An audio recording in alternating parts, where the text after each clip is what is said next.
So good evening and welcome to CNYC's Roundtable series for board members. My name is Rebecca Poole. I'm the Director of Membership and Communication for CNYC, and I'm thrilled to welcome you to our fourth session in this series. We have a spectacular panel for you tonight, and we've received a lot of interesting questions.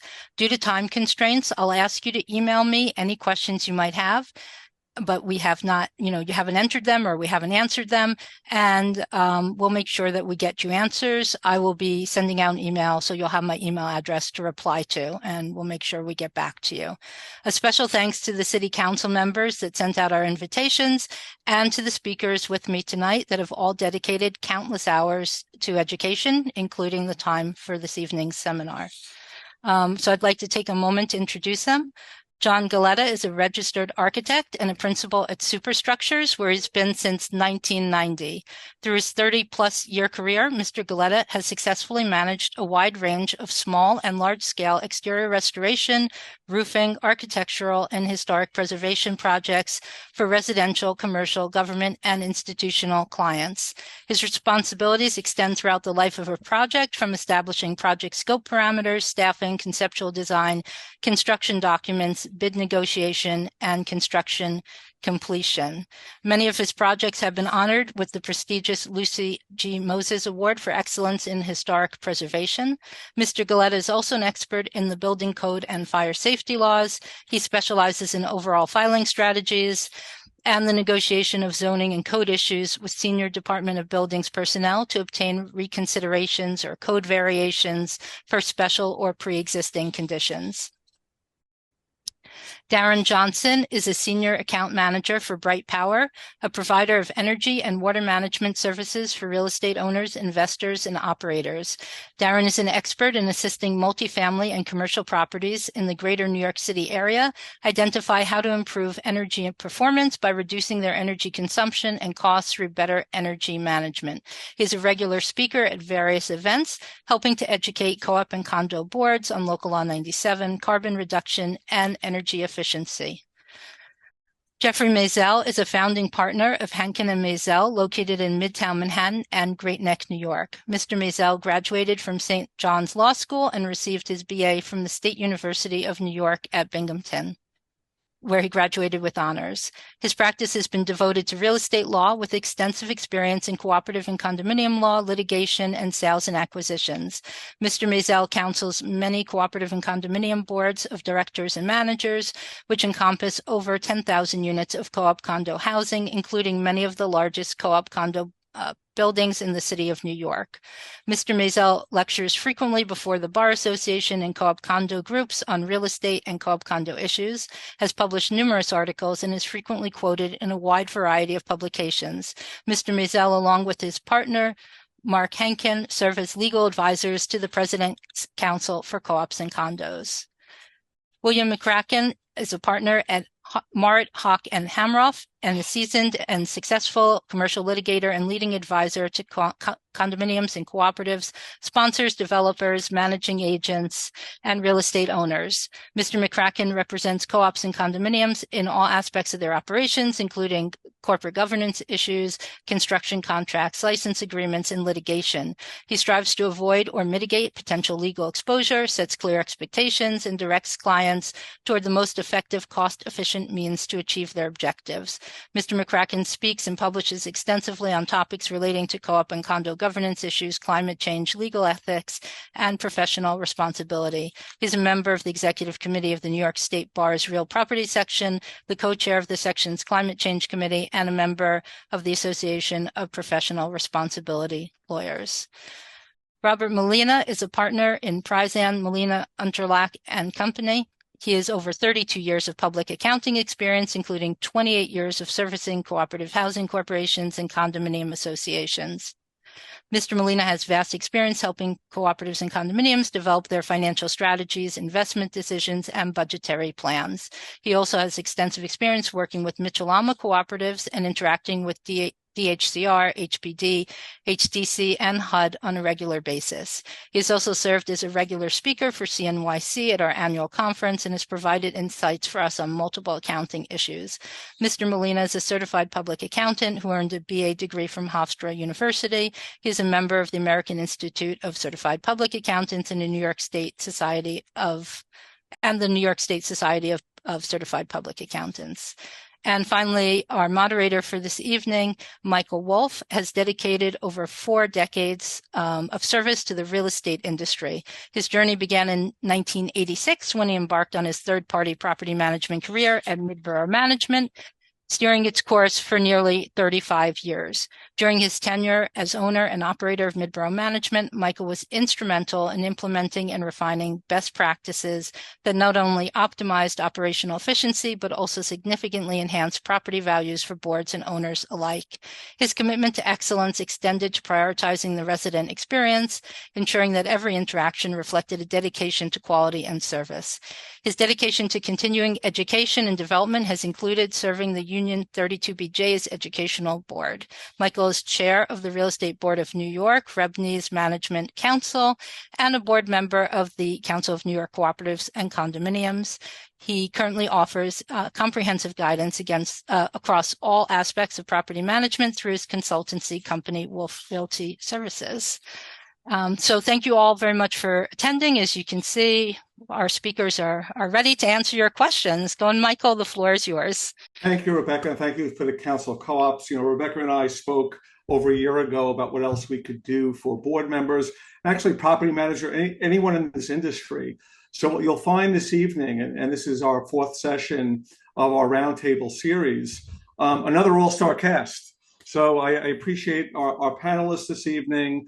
We choose people that we know are experts in the field, in their particular field, and certainly could offer their expertise to all of you. The reason why we ask the questions in advance, we want to make sure that we attend to what is submitted. And any questions that time does not allow to be answered this evening, we will reach out to you through Rebecca, through the council, with an email over the next couple of days. So if your specific question is not answered this evening, because we could spend hours and hours talking about this industry that we love so much, please don't be offended. We will certainly get to it.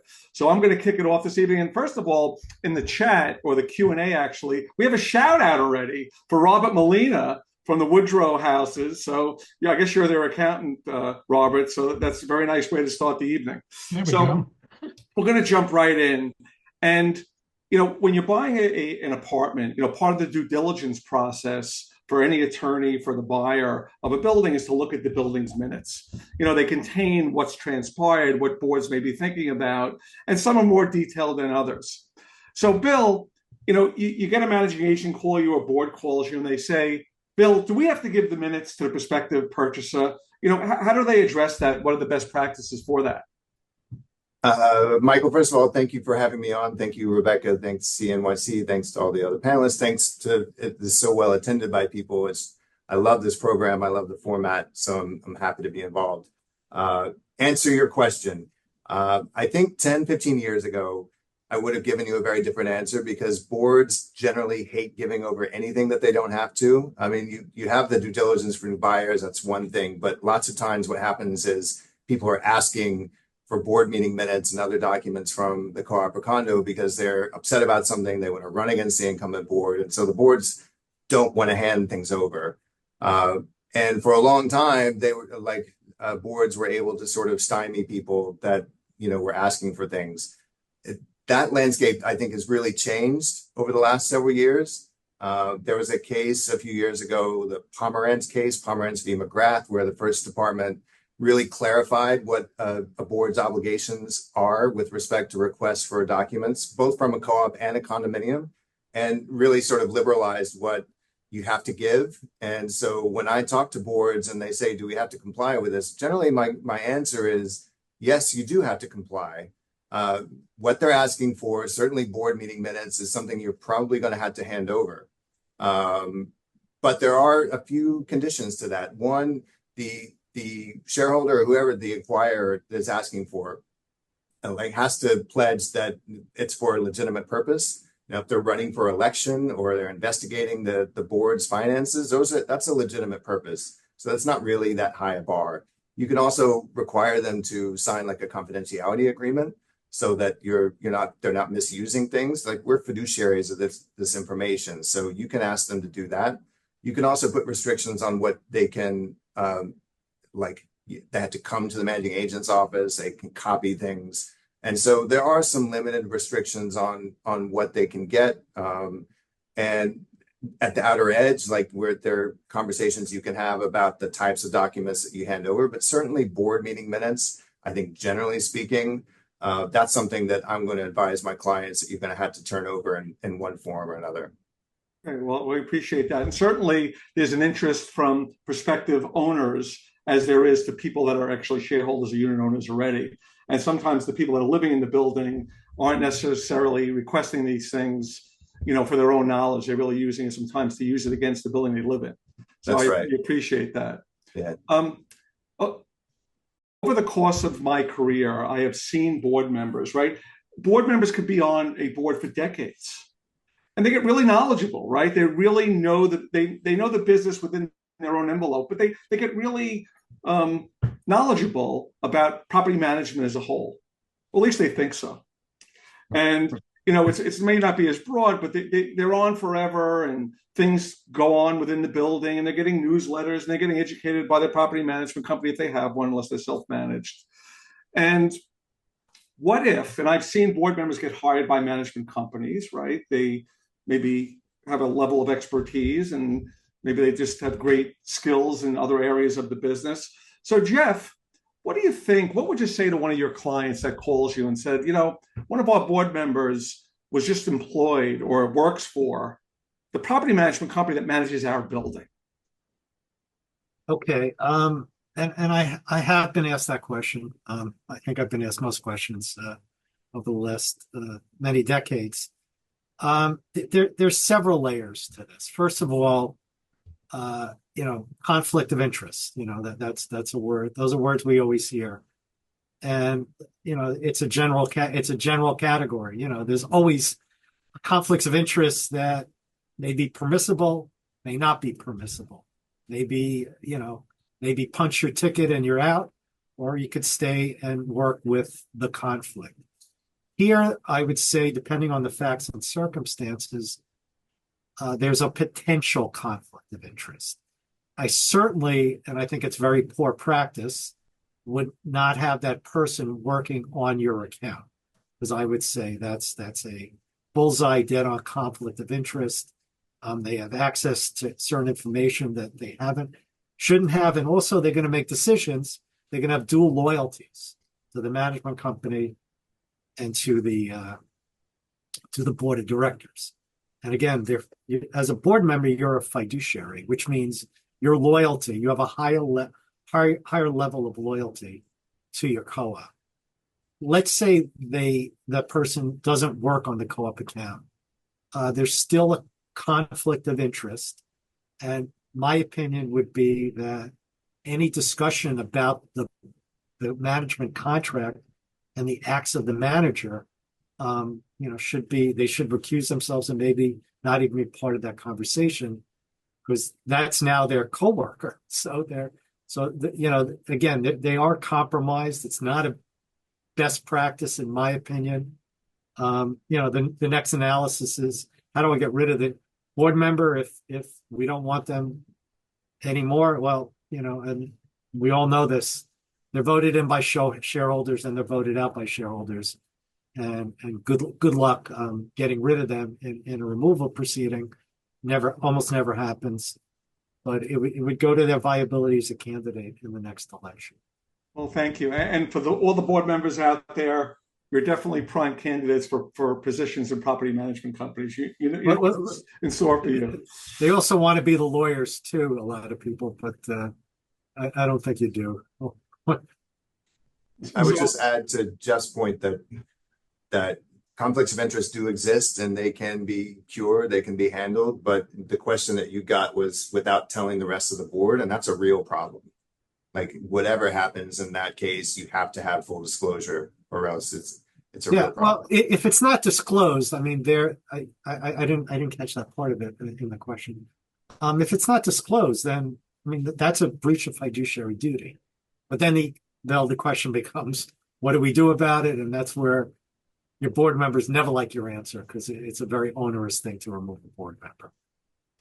Thank you I both. just wanted to add as well that we've seen this several times as well as the accountants, depending on the circumstances, your accountant may have to add a related party footnote in the financials disclosing that the person who owns a management company or works for the management company is also on the board, depending on the circumstances. Just one last thing, Michael, that I know you want to move on. Very often an appearance of impropriety it is as bad as an impropriety, because you lose your credibility with your shareholders. And once word gets out that someone has a dual loyalty, it's bad for everybody. It's bad for the board. And, the board and management are separate and distinct. They're separate and distinct interests, and they should be treated as such. Thank you. Unfortunately, throughout the course of my career, and John, I want to speak to you about this, is a building has leaks. And a building hires an engineer, an architectural firm, they diagnose the problem, at least they think they did. Maybe it's part of a FISP report, maybe it's part of a project, or maybe it's not. Sidewalk shed goes up, work's done. We can talk about assessments or increases, how they funded it, but specifically about this particular question is, job is done, or supposedly done.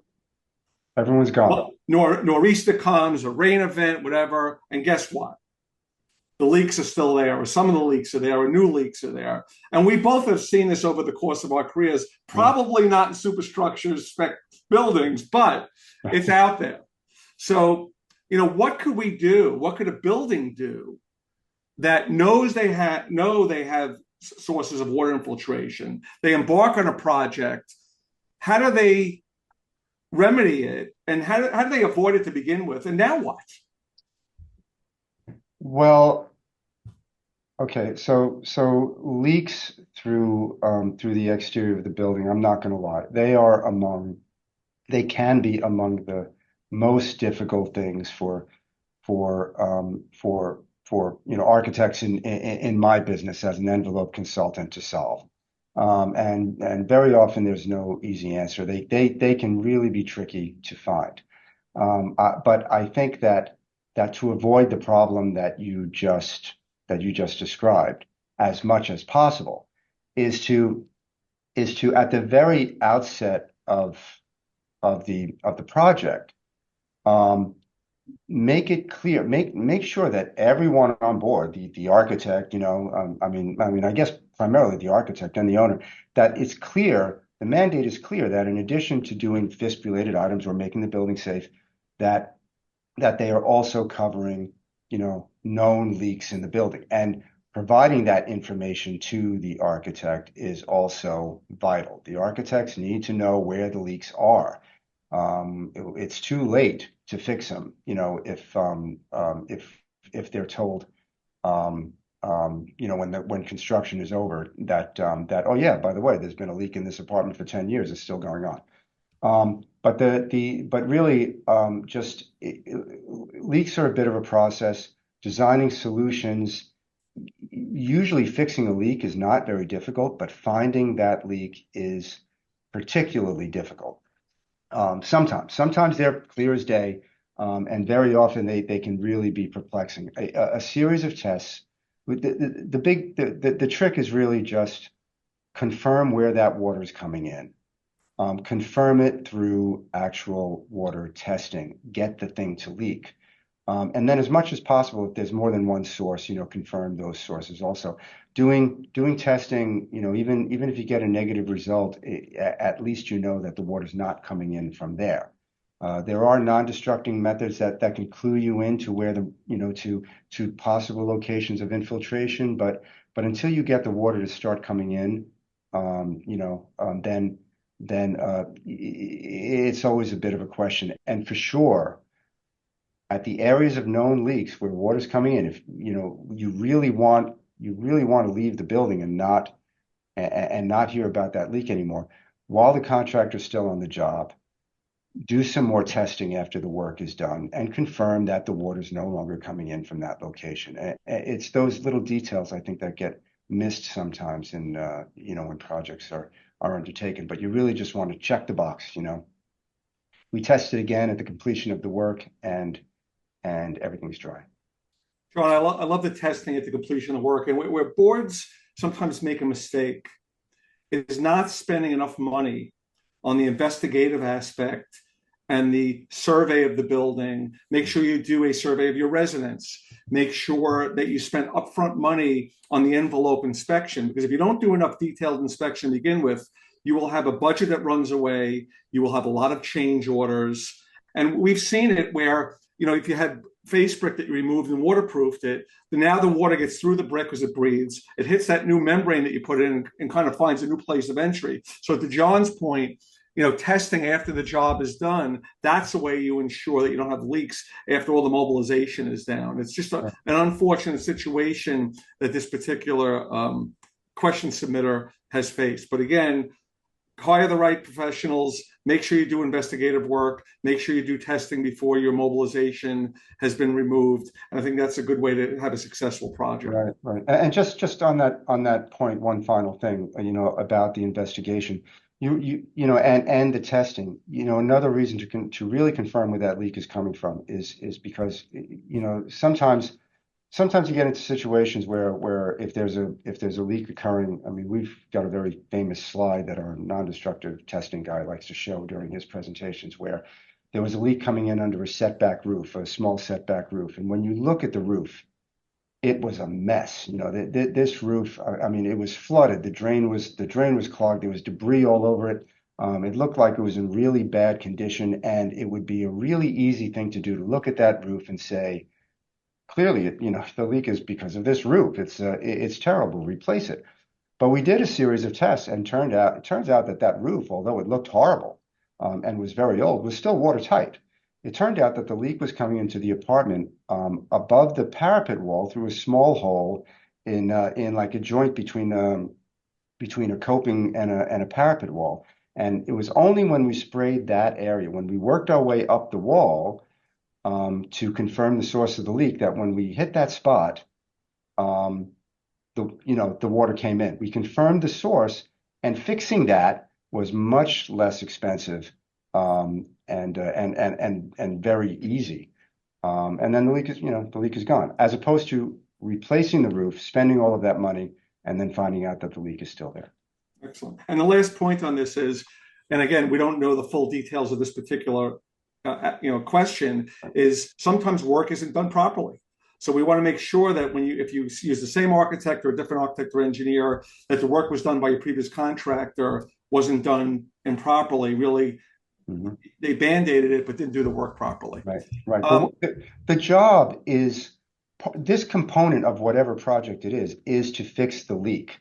Ultimately, it's that. It's not just to make sure that the contractor did what was on the drawings and did the details properly. The goal is for the water to not come into the apartment anymore. So making sure that you've succeeded in that before everyone leaves is important. Thank you. Darren, there's been a lot of talk, Local Law 97, which we're going to talk a little bit about tonight. We talk about it every night and every day because it's that important. But Local Law 88, right, with lighting requirements within a building, many buildings aren't even aware of it. They don't know how to address it.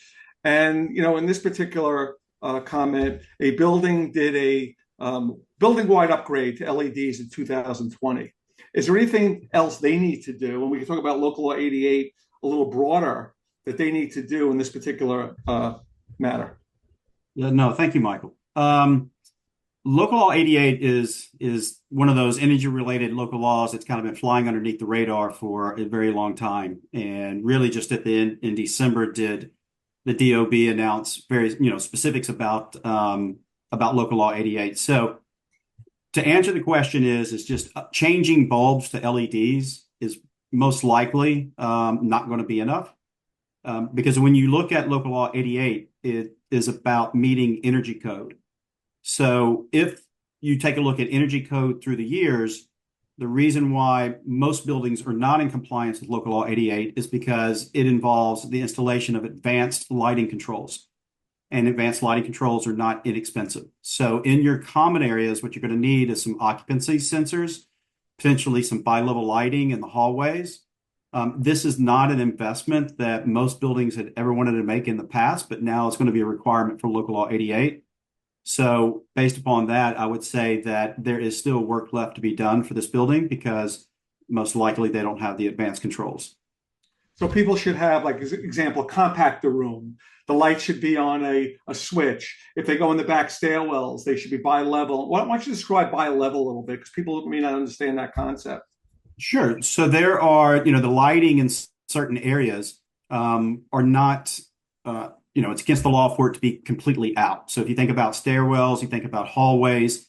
So there's some minimal level of lighting that is required. And so what the lighting that is available that might require changing fixtures is that with occupancy that you would have 100% of the lumens that would be visible. But then when there is not, then there is potentially I think it's 40% that there's still some minimal level of lighting, so it's not completely dark. And so from a bi-level lighting standpoint, you haven't found that a lot of buildings have done that in the past unless they were doing a hallway renovation and it was part of something that they had, a project that they had already done. And so the occupancy sensors are really about in certain common areas that when somebody just the presence, when they just walk in, that the lights, it's like a motion sensor. So the lights are going to turn on, and you see this definitely in the back of the house because switches do not get turned off. So if there's an occupancy sensor that when you open the door and you're walking into, let's say, the compactor room or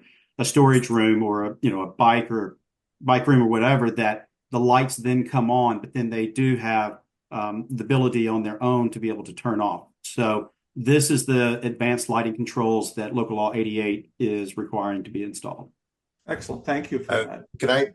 Can I just interject something real quick? Because I love this question. I hope everybody's listening to it, because about a year ago, Darren, I was talking to one of your colleagues in the industry, and they're asking me like, hey, are your boards complying with Local Law 88? And I was like, yeah, they've changed their LED bulbs a long time, and everybody does that by now. And they're actually, no, it's a lot more than that. So we've been trying as much as we can to tell our boards that it's a lot more than that over the last year. And the deadline is coming end of year. So if this is news to anybody listening, like, they really should be on the phone with their management tomorrow and talking to them about it. Great. And Darren's there for you as well. So if you're self-managed, call Darren, look it up. Plenty of resources for you to address that. Another thing that we hear a lot about is reserve funds.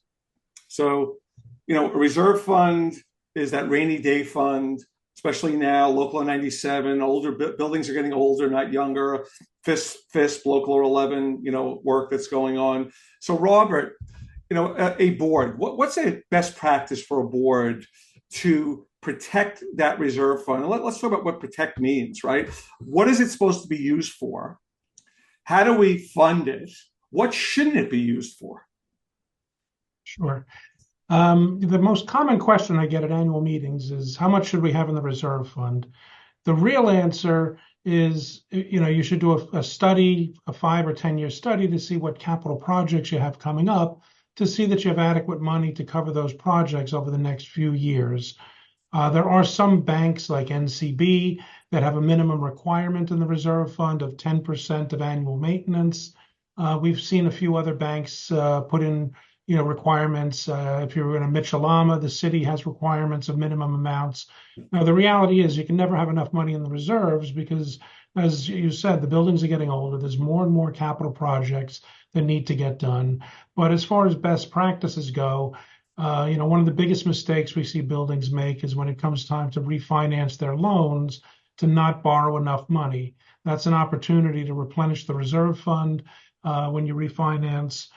Putting money in on a monthly basis is a good practice. Transfer fees, flip taxes, dedicating them strictly to reserves.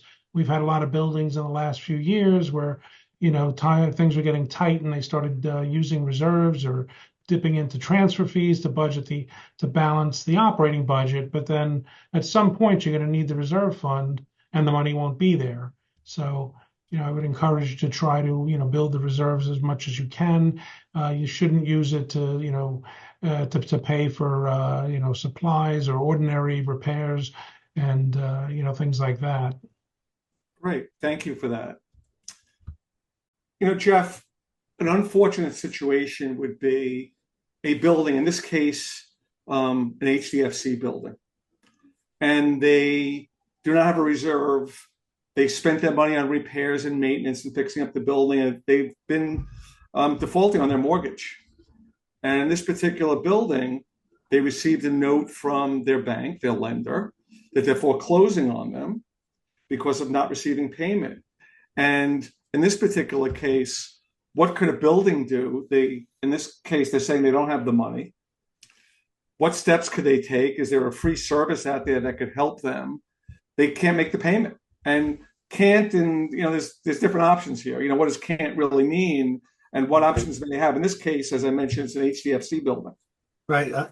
Unfortunately, I've experienced this very situation with a client, and I had to make a presentation before 300 people in a Marriott ballroom to explain to 300 shareholders why there's a ongoing foreclosure proceeding.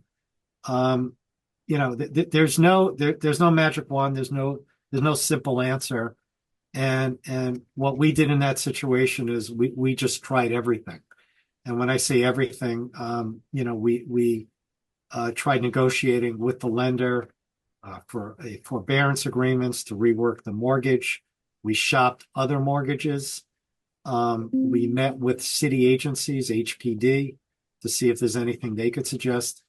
And very importantly, we met with the local council member who, one of their jobs is constituent services. And if there's any lifeline in any city agency, that's something they should be able to find. I think if a building like this is in foreclosure, it's bad for everybody. It's bad for the district. It's bad for the city. And their council member should be engaged. We met with this particular council member on many occasions, and he was helpful. He did set up several meetings, tried to find grants for the building. But at the end of the day, and we also met with bankruptcy lawyers too, to see if they file bankruptcy and we rework the mortgage through, I think it was Chapter 11. It's very complicated. There's no simple answer. But they need to engage counsel. They need to be reaching out to the council member and just basically work it every day. In our particular situation, we were able to refinance eventually. It ran through COVID. It took years, and it was a very difficult situation.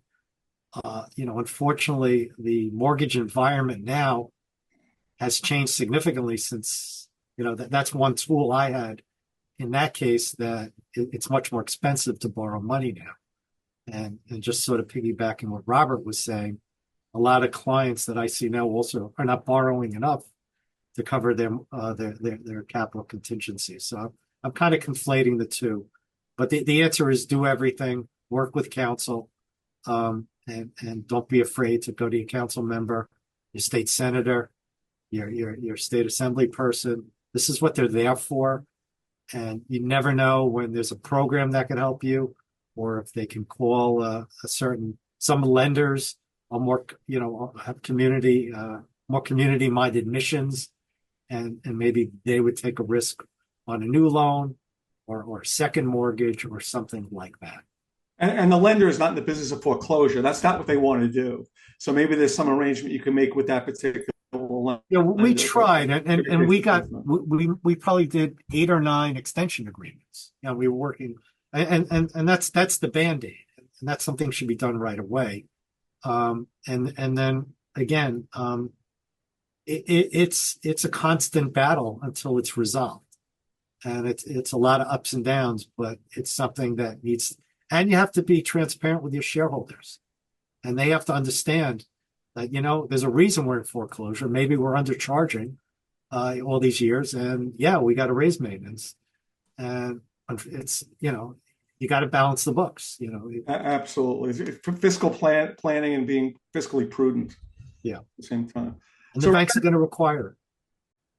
Rebecca, we get a lot of calls, me and the council, and the managing agents, and the lawyers, and everybody on this panel about if you look at an operating budget for a co-op and a condo, won't have the real estate tax aspect of it, but the rising costs of real estate taxes and insurance in particular, the last 3-4 years, have been really driving these budgets for major increases in their buildings. What are buildings doing to handle the property tax aspect and the insurance aspects of these, building budgets?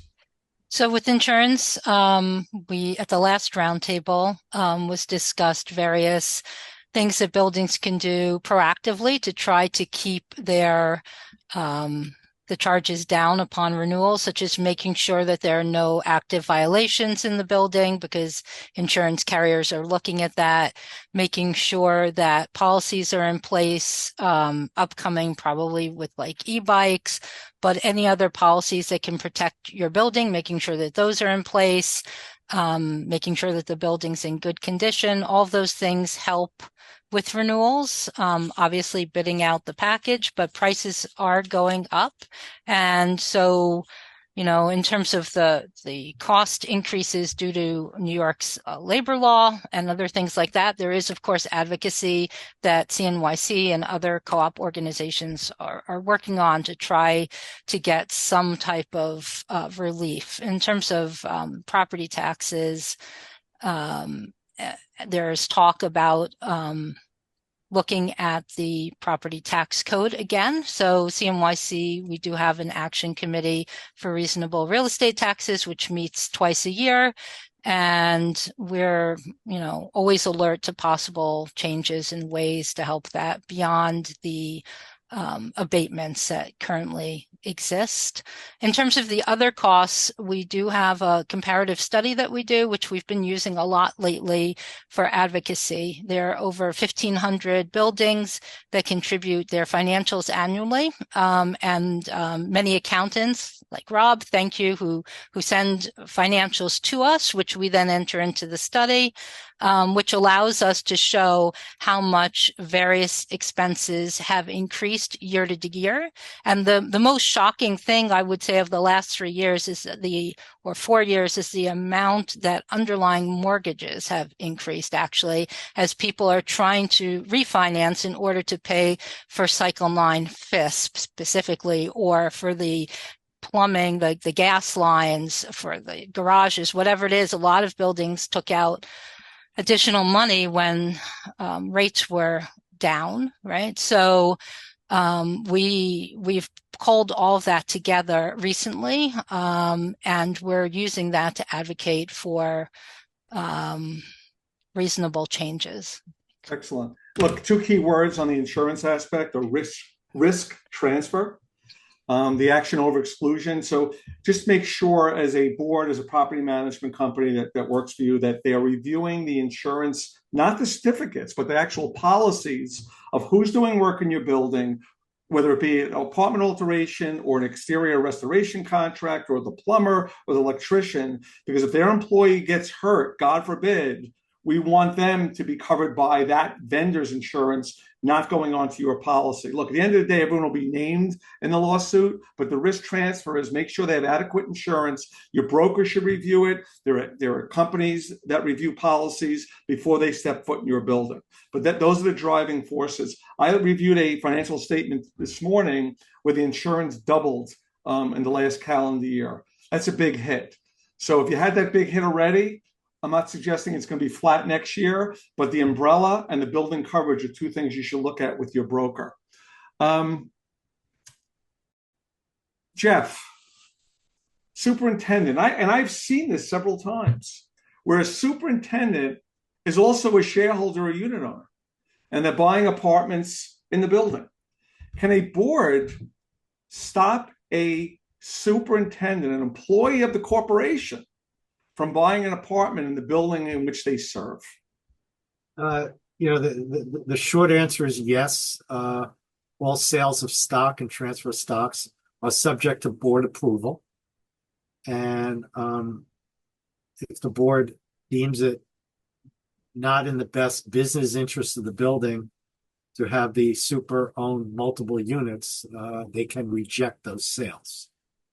So the short answer is yes. If he's still doing it, then you got to give me more facts to determine how he's doing it, because clearly these are, as we all know, these transactions are subject to board approval. Right, in a condo, though, where there's a right of first refusal, it gets a little trickier, right? Would they have to exercise their right of first refusal to stop? Yeah, I think the super would have a better shot of buying a condo than a condo. Exactly.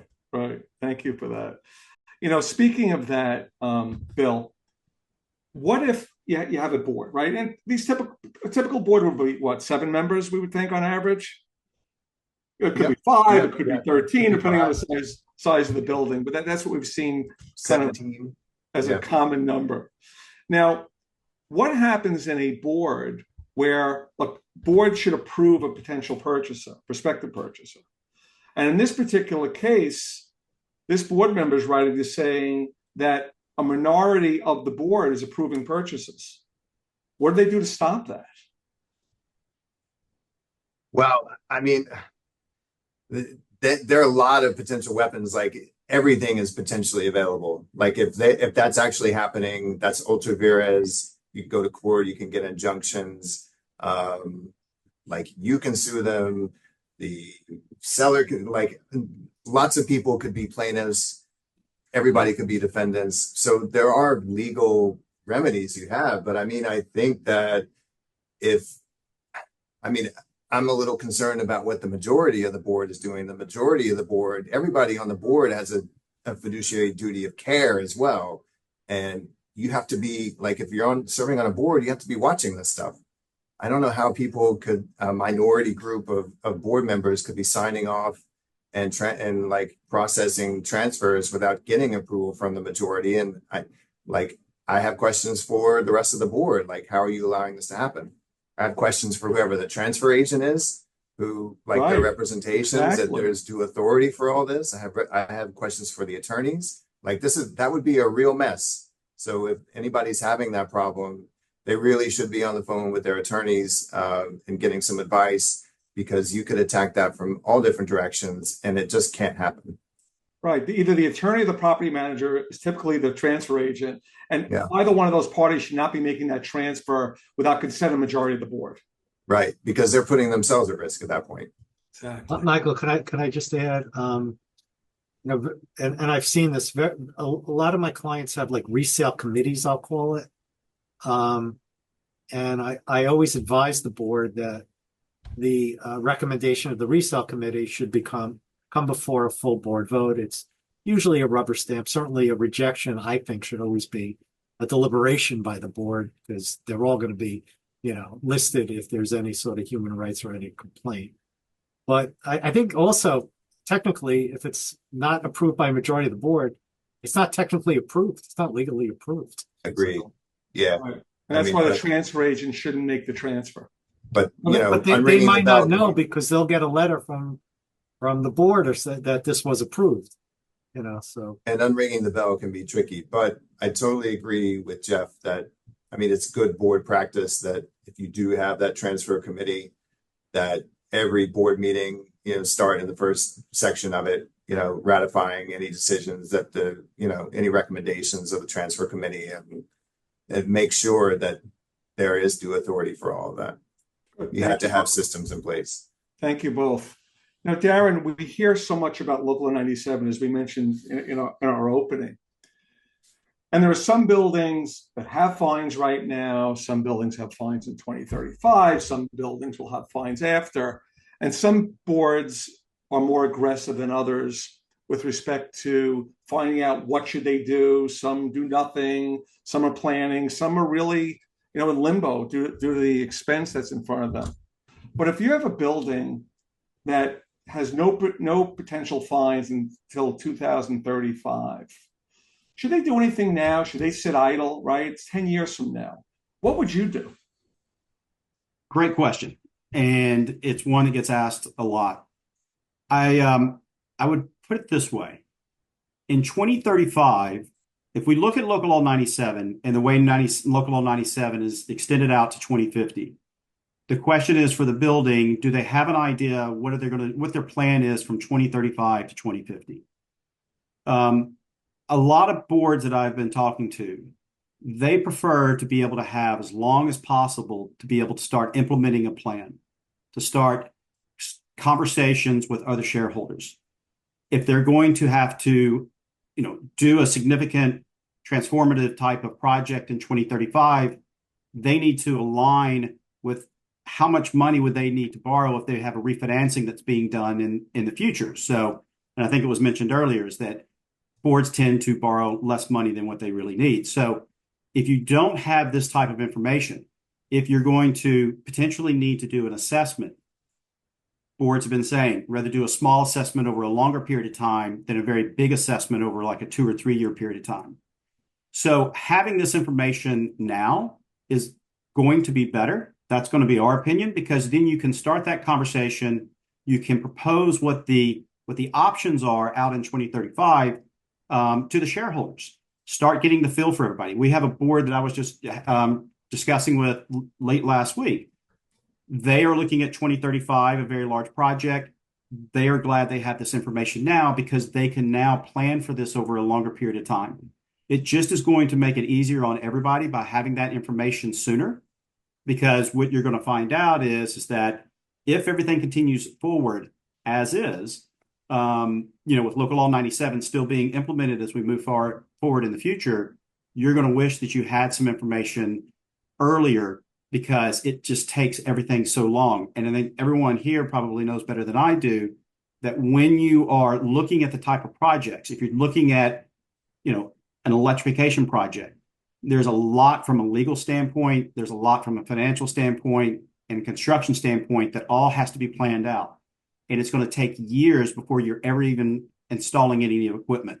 So have that information as early as possible so that you can kind of work backwards in your timeline and realize when you actually need to get started, which for most buildings is probably going to be 5 or 6 years before they actually are going to be wanting that equipment installed. That carbon study is essential. Understanding what your building is burning and how to reduce it to zero, obviously zero emissions, but certainly zero fines at the same time. And also, if you do that, you also get an extension right now, right, based on current legislation to start taking action. So, Darren's message, just don't sit idle. Sitting idle is the worst thing you could do. Okay. Yeah, I would say I would put in a plug for the New York City Accelerator Program, who's going to connect you. They're going to connect you to people like Darren. But absolutely, just as a general comment, Michael, you're totally right. Like, now is the time. Like, if you're looking at fines this year, it's already too late. Even in 2030, it's almost too late to do anything. But like, so many are going to be hitting fines in 2035. But there's something you can do about it that will be hopefully less painful. Thank you. So I guess this is kind of directed at Darren, John, and myself. So there's a building that is considering replacing windows. They don't have to comply with Local Law 97 because of their size. But they were wondering what to look for with respect to energy efficiency, any tax incentives, things like that. And I'll just start off by saying, the question is, why do you want to change your windows? And I'm assuming they could be single pane, right? They're still out there. Or they could be windows like I have in my apartment that are decades old and they're a little bit tired. It could be because the glazing, the thermal pane failed and everyone's windows are fogged, or they don't stay up. But, what's the genesis of the drive there? So moving past that, right, what do we look for in a building with respect to the type of window, the energy efficiency? And I'll add one last thing, right? Depending on what district they're in, if they're in a landmark district, that's going to dictate to a certain extent what they do.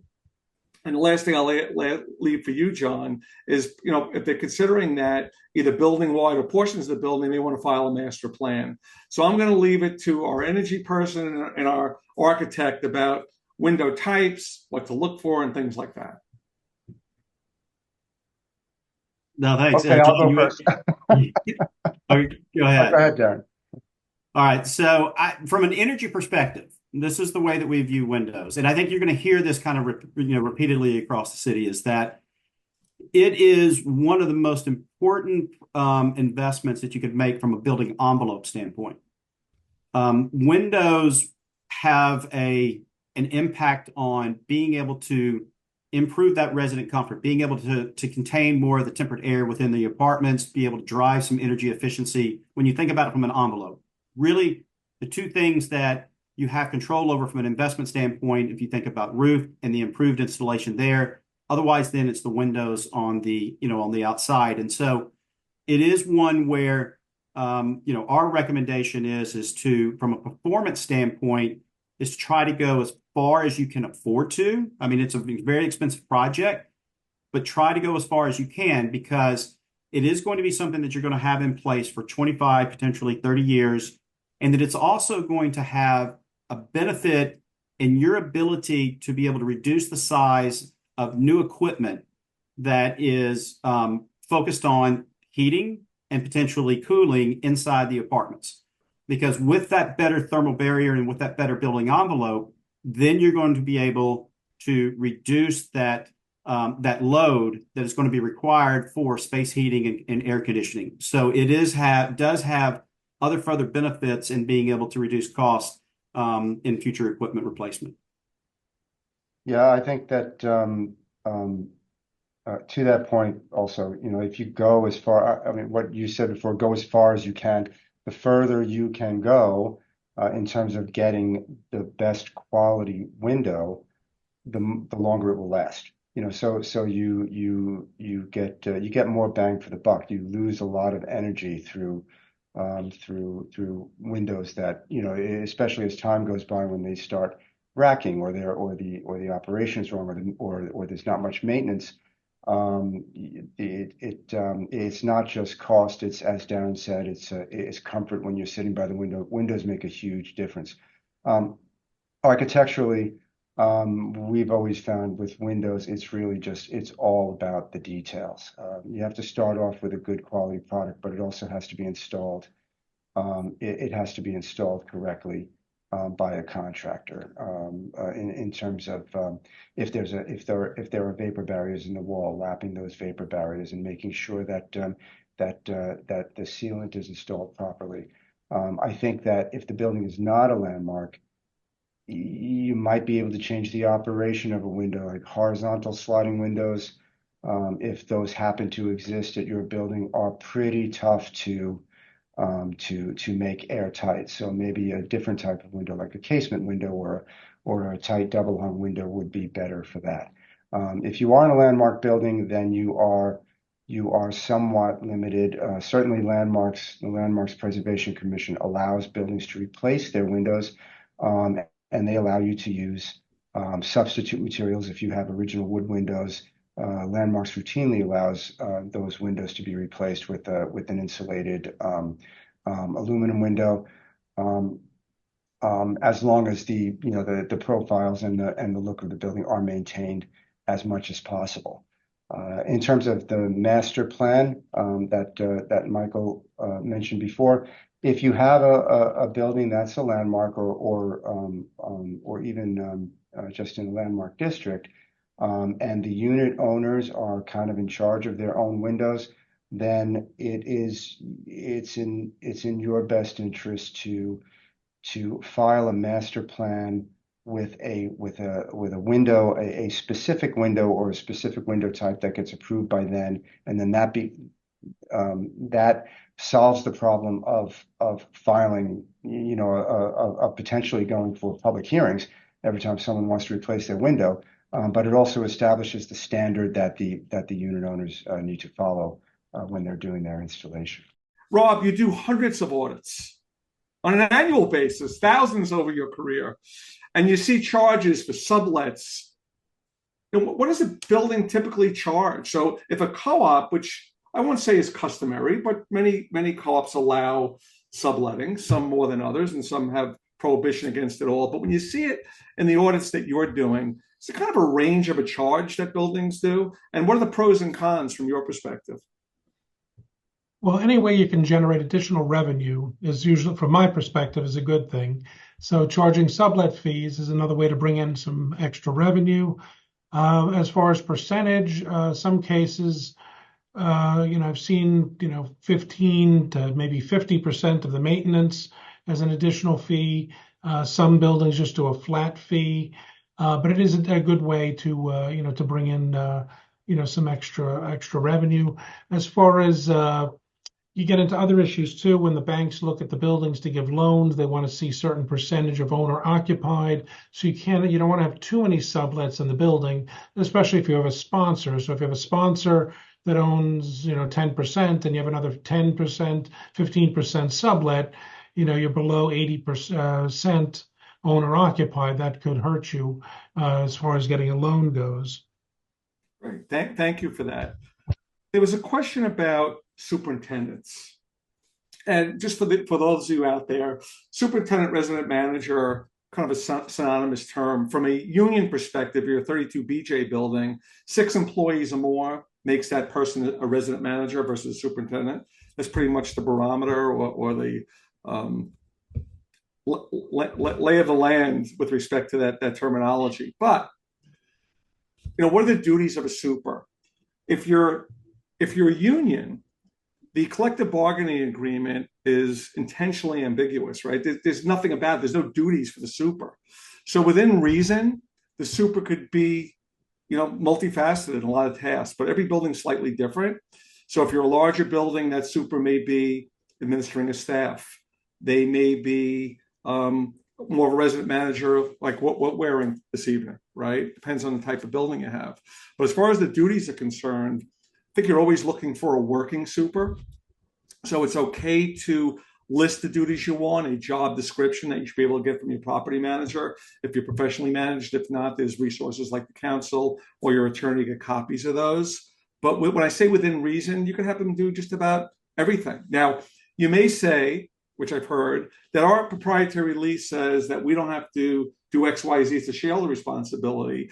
You as the board could certainly say our lease says X, but we're going to have a super change light switches or outlets or do minor repairs or change the faucet deck. You could dictate all that, right? So the super shouldn't dictate to you. You should dictate to the super about what their job is. Just make sure you don't overburden them, right? What type of building are you? What is the purpose of the super? They're on call 24/7, right? So for emergencies, there's no overtime. If you call them back to cover a shift or something like that, overtime may be involved. So the duties could really be expanded. Another part of that was the submission was about a super that may not be computer literate or not.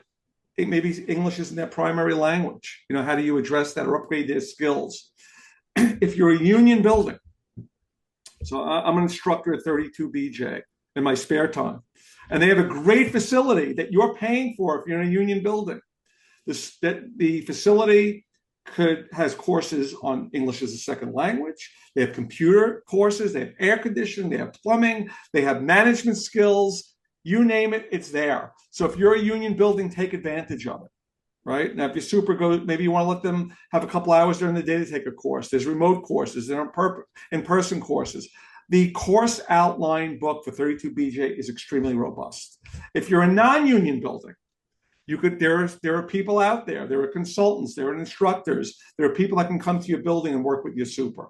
So the sky's the limit how you could address that. But you have a right to demand, and you'll do it softly and gently, of course, that they become more fluent in the areas that you believe would upgrade them. And they should embrace that, right? They want to do better and make themselves better and serve you better.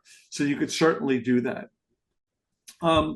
Rebecca, Local Law 11, right? We talk a lot about it, right? FISP, as we call it now. Too expensive for, in this case, middle-class co-ops. The reality is it's really becoming expensive for everyone, right, as these buildings age.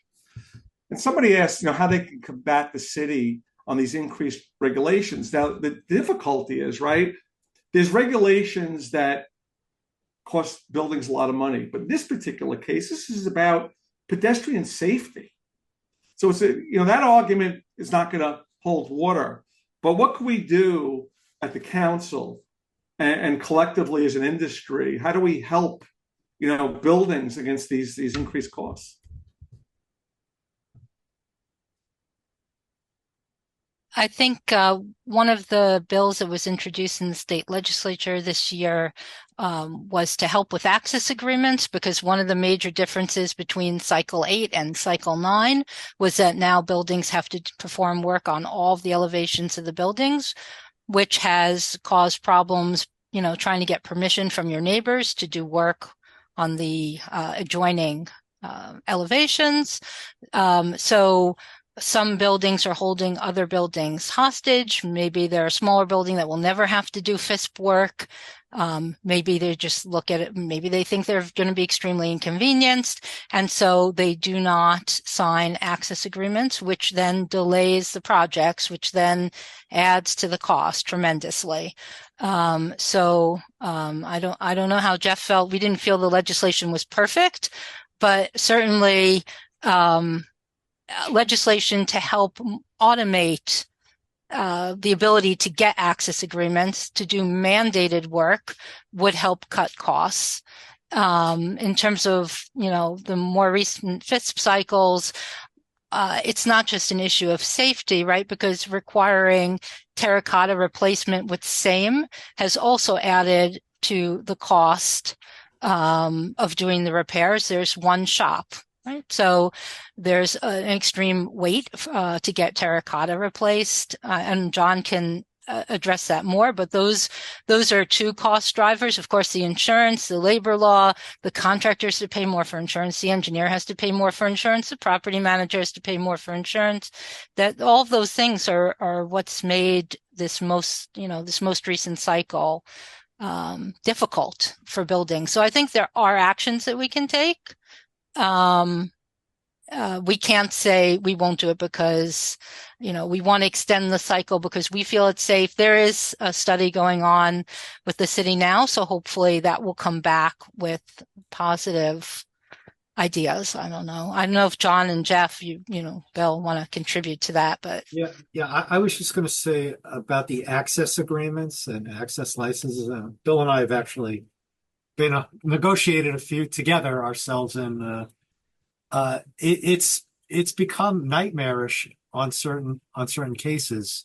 I'm doing this again a long time. I've been negotiating access licenses. It used to be a fairly simple procedure, and it's gotten to the point with some buildings where it's extortion almost. And to bring in an 881 proceeding is time consuming, expensive, and you have workers ready to mobilize. You have, it's just a nightmare scenario, and they're holding a neighboring building can be holding up a multi-million-dollar project. Mm-hmm. So the legislation was very welcome, the proposed legislation. I did speak to several legislators about it. The problem is, unless you're on the inside and experience it, it's hard to explain the depth of the problem. I had one building that we literally had to negotiate 3 license agreements, and it was the tale of 3 cities. One building didn't charge us. The other building was, moderately expensive, and the third building extorted. So, I guess I was a good lawyer on one building and a bad lawyer on the other. But it's a problem, and I think it's something, Rebecca, we really have to look into more carefully. Bill, I'm sure. There's a little bit of a snowball. All of it. I mean, it's just everything that goes into doing construction in New York has gone up and has become more complicated. Even the doing restoration work is always expensive, for so many buildings in New York, and access to you mentioned licensing agreements, just the cost of scaffolding and pipe scaffolding buildings just to get to areas of work. Sometimes that's most of the cost of a job, depending on the scope of the project. But also, it seems like with every FISP cycle, and we're about to go into cycle 10 next year, the reporting requirements become that much more arduous. And one of the biggest changes between cycle 8 and cycle 9, the cycle that just ended, was the requirement, and this admittedly affects larger buildings much more than smaller ones, but the requirement to perform hands-on, basically scaffold drops on buildings at 60-foot intervals around streets or rights of way has added tremendously. We've had some buildings where under Cycle 8 they were required to do one scaffold drop on the building for the engineers to actually physically be able to inspect a portion of the facade, and that turned in, that with Cycle 9 turns into 11 or 12 blocks drops, depending on the size of the job. So maybe some planning. I know in one case, similar to what I was just talking about, we were hired to do a FISP inspection that in order to file the report would have required about 10 scaffold drops on the building, and it was a sizable building. You're talking about $150,000 in drops just to do the inspection and file the report. So when we did our visual observations, we realized that the building was going to have some work to do. And we approached the building and said, look, rather than spend the money on the drops to file the report and then go back next year and drop the whole building again to do the work, let's do it once. They planned early enough in advance, always a good idea to get an early start on your FISP reports. But because they got an early start, we were able to do a restoration project, basically, where we covered the inspection drops, those 10 mandated scaffold drops on the building with during construction when they were on the job. So it saved them a considerable amount of money by not having to do those drops twice. Plus, drones are legal now in the city, and as that technology gets better, that might loosen things up, maybe in terms of the hands-on inspections, and might make things a bit more affordable.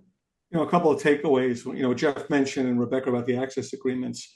Unless you have an unsafe condition, you shouldn't be putting up sidewalk sheds, pipe scaffolding, and then negotiating access agreements. When you're thinking about a project, you should be knocking on the doors. Now, in a lot of cases, the managing agents know each other and very cooperative of the ownership, but you get that one stickler. So the building I'm in right now had 3 access agreements, and one was problematic.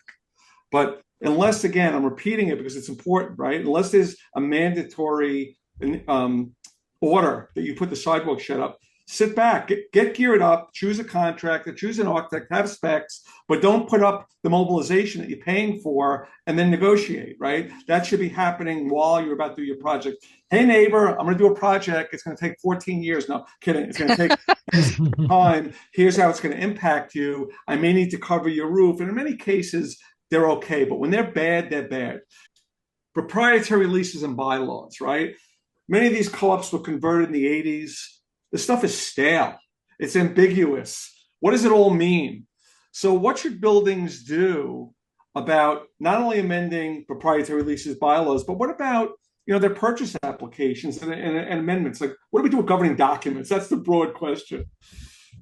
Well, when we're not negotiating access agreements and getting jerked around by the building next door, I mean, we do this. This is one of the things that the lawyers for a co-op or condo board we do. I mean, for co-ops, from time to time, it's good corporate hygiene to take a look at this stuff.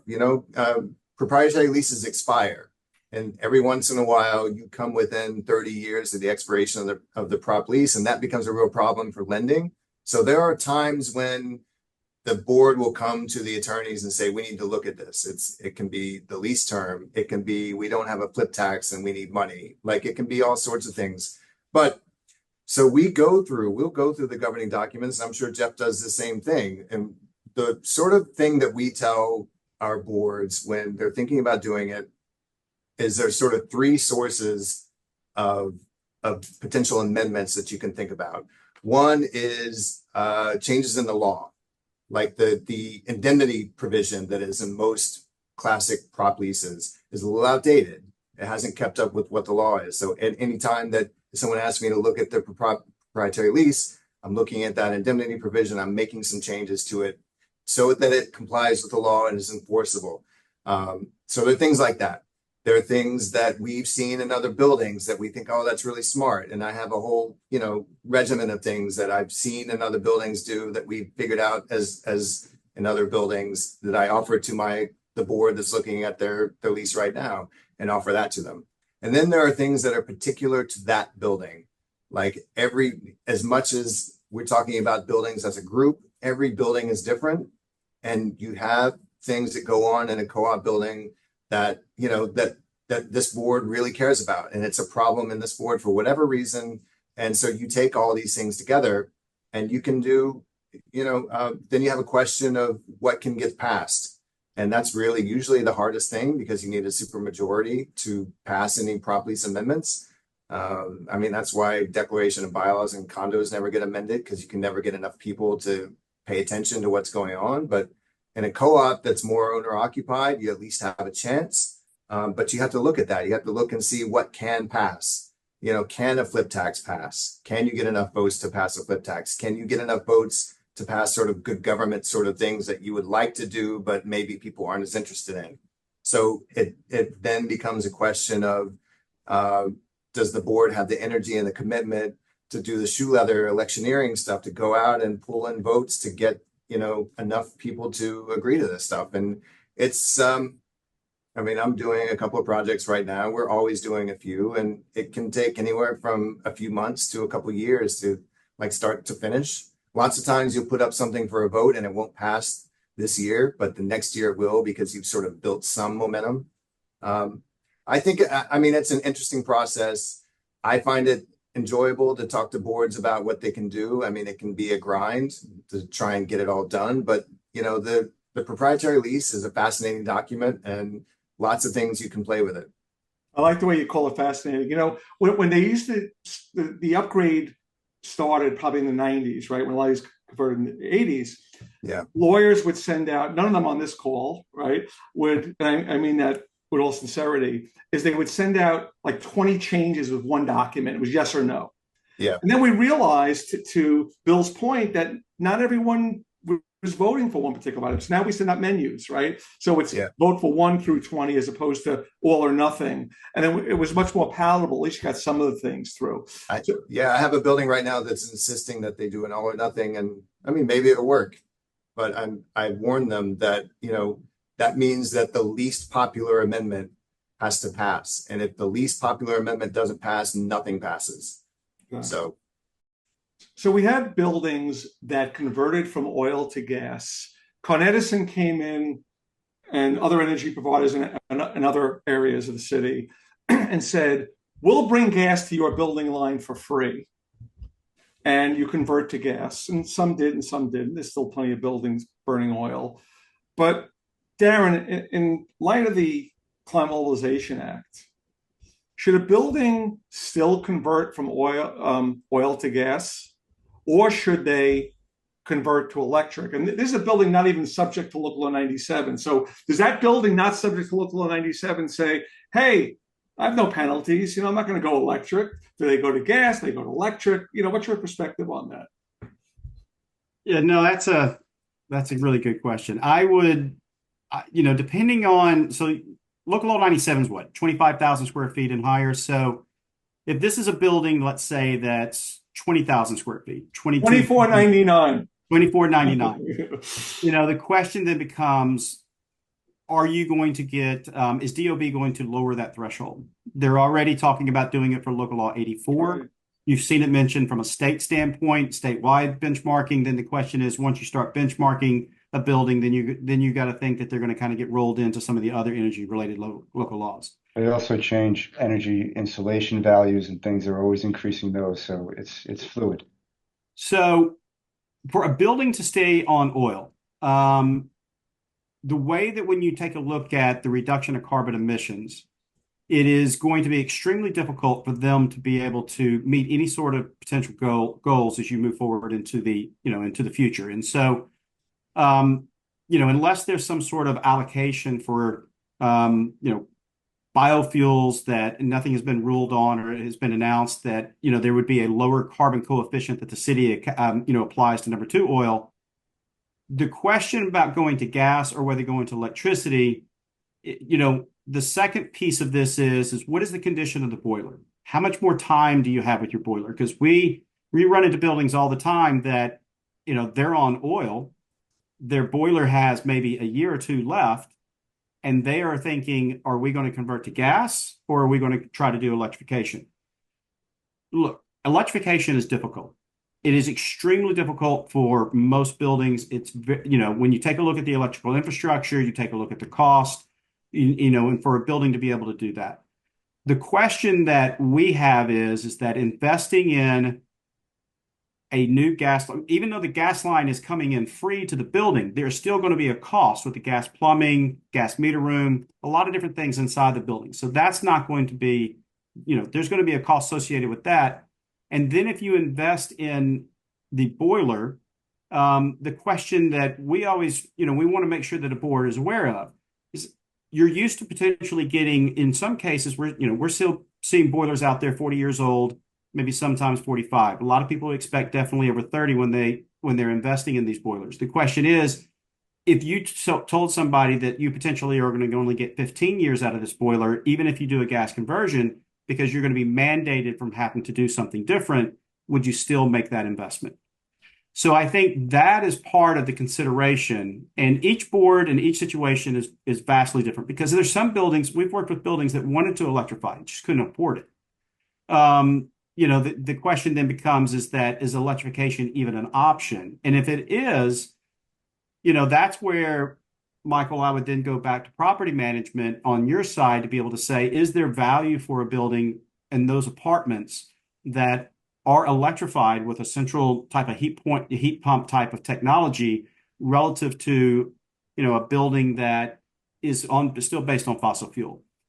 We don't know that, we don't completely know the answer to that because a lot of property managers, they're trying to determine that from a property value or apartment value standpoint. And we're going to see that kind of as we go forward in time, especially as we get towards 2030. So I just, there is definitely some advantages for electrifying if you can. It depends on how expensive it's going to be for you. But if you do make that investment into gas, and if you don't have to do a new boiler, then you most likely, if you're able to use your existing boiler, there's probably going to be a decent payback in that conversion, especially if that gas line coming to your building is going to be free.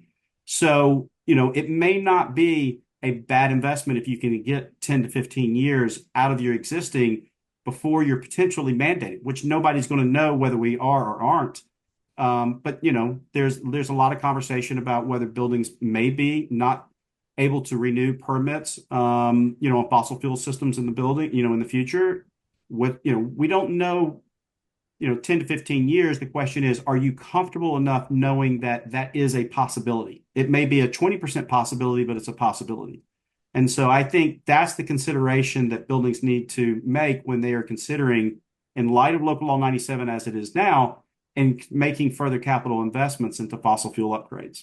Now, if I convert, I decide I'm all in an electric, right? I want an electric boiler. I want to be clean. I want to be zero emissions in my heating plant. I don't have enough power in my building. What do I do to petition Con Edison to bring more power, more amperage into my building?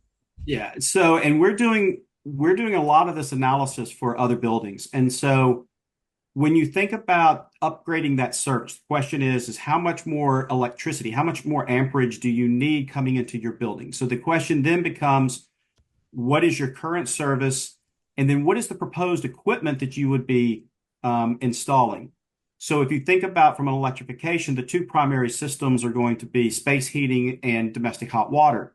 We did run into that potential opportunity where they were going to ban gas stoves in New York State. So, there's potential other electrified equipment that's going to be in the building and also, primarily located in the apartment. So what we recommend is you need somebody to be able to run the proposed electrical increase for the building, which is going to be based upon the equipment for space heating, the equipment for domestic hot water, which is going to require an engineer or a consultant to be able to come in and be able to identify what that is.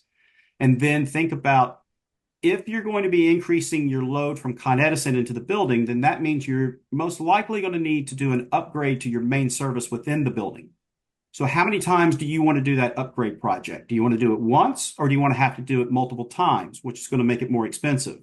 So understanding what kind of that full load electrification is going to be for your building, but it's going to require knowing the type of equipment that's going to be installed and the electrical load that's going to be required, because then you would have, maybe some electricians would be able to do this, but definitely electrical engineers, and Bright Power has electrical engineer on staff where we're doing this, is that for the load letter, you're going to need an electrical load letter that you submit to Con Edison.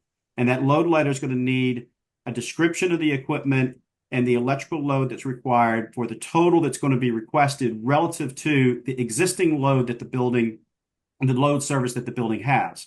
And so then that gets submitted to Con Edison, and they do their own set of calculations. But this is going to be required for that load letter to be submitted to Con Ed, for them to do their calculations to be able to make the determination. Is your service adequate? That maybe all you need, their service, the Con Ed service to the building, is it adequate? That all you need to do is upgrade your service inside the building, or do they need to be able to provide a larger service to you? And so that's really how you're going to get that question answered. But to be able to pose it to Con Edison, you need to have the specifics about what it is that you're trying to do and what that electrical load is, because that is the only way they're going to know whether they need to upgrade their service or whether it's just you upgrading your service inside, that what's coming to the building is already adequate. Thank you for that. Earlier, Rebecca, you referenced the Council of New York Cooperatives, Condominiums, I guess our source guide of expenses for different buildings. And, Robert, as an auditor, experienced auditor, that buildings may ask their property manager, or they may ask you directly, they believe that their maintenance is high for their particular building. It's a tough question, right? And they want to know frequently, what items should they check? Do they check certain aspects of what drives their maintenance, or do you look at the whole total maintenance and compare it to other buildings in the neighborhood? What's your formula behind that, and any advice? Well, the council puts together a nice package that you can look by the neighborhood and the type of building to see where your maintenance falls within the neighborhood. But yes, at the annual meetings, it seems like every single building, some shareholder says, we have the highest maintenance in the block, which is obviously impossible. But, even beyond the budget, there's certain things, for example, we have sister buildings in Queens that are one of them is is right by the water. The other one is behind the building, the second building. And the building by the water spends a lot more money every year on heat, because they shield the wind coming off the water to building number 2. So even though they were built at the same time by the same company, have the exact same infrastructure, one spends a lot more on heat than the other building does. We've had other situations with sister buildings where one building things are more expensive than the other because they have a better staff that does more work in-house. The previous boards have taken done more preventive maintenance and taken care of projects along the way. The other building kicks the can and then spends more money in the long run.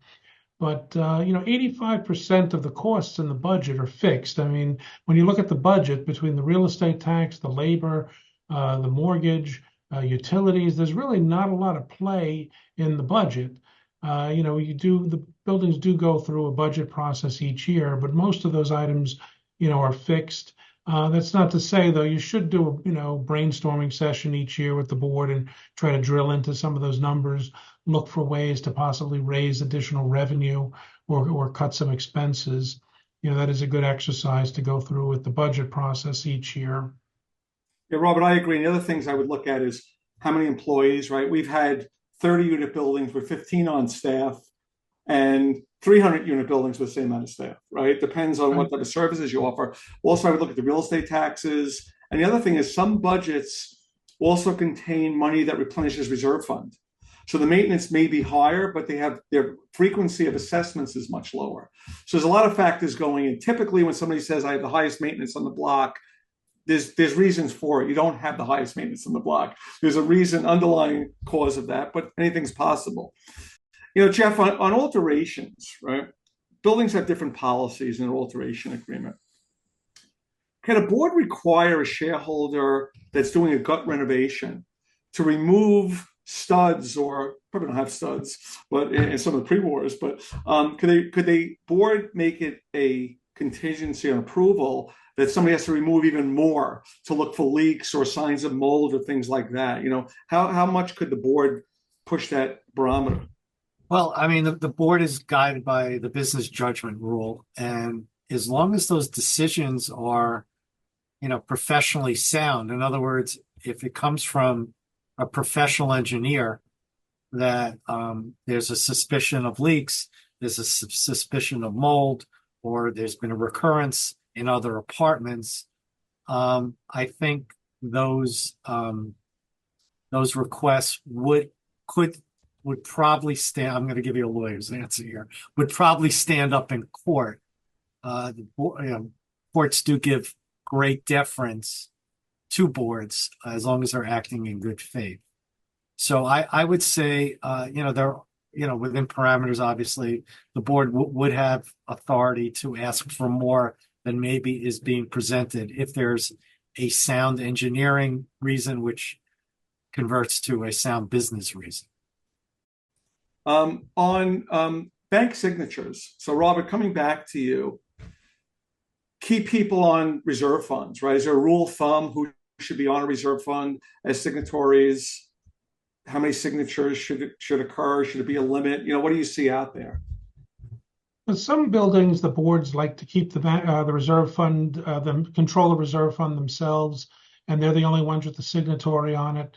My preference would be to have some management as well as board signatory on the reserve funds, because unfortunately boards turn over, management companies turn over, and I've been in some bad situations where they switch, the board turns over, they switch management company, so all of a sudden you can't track anyone down that has signatory on the bank account, and you have $100,000 just sitting in limbo that you can't access, and you're trying to hunt somebody down from a previous board. I had that a few weeks ago where they had to get a prior board member to go down to the bank with a current board member to switch the signature cards. So I think it's a good idea to have management and the board on the reserve accounts. Thank you. So we're at 7:33. Thank you all for joining us and being so generous with your time. Now, I want to emphasize that if your question wasn't answered either in the chat or when you submitted already, we had a ton of questions, and we love it, right? Gets us energized. We will certainly write back to you over the next several days. Every question will be answered by Rebecca, by myself, by members of our panel. We will answer your question. Thank you to the panelists. Yes, all-star cast. I mean, it was great. An hour and a half together. If you didn't walk away learning a lot from today, we all learned a lot from each other. So really, thank you all for joining. Rebecca, I'm turning it back to you.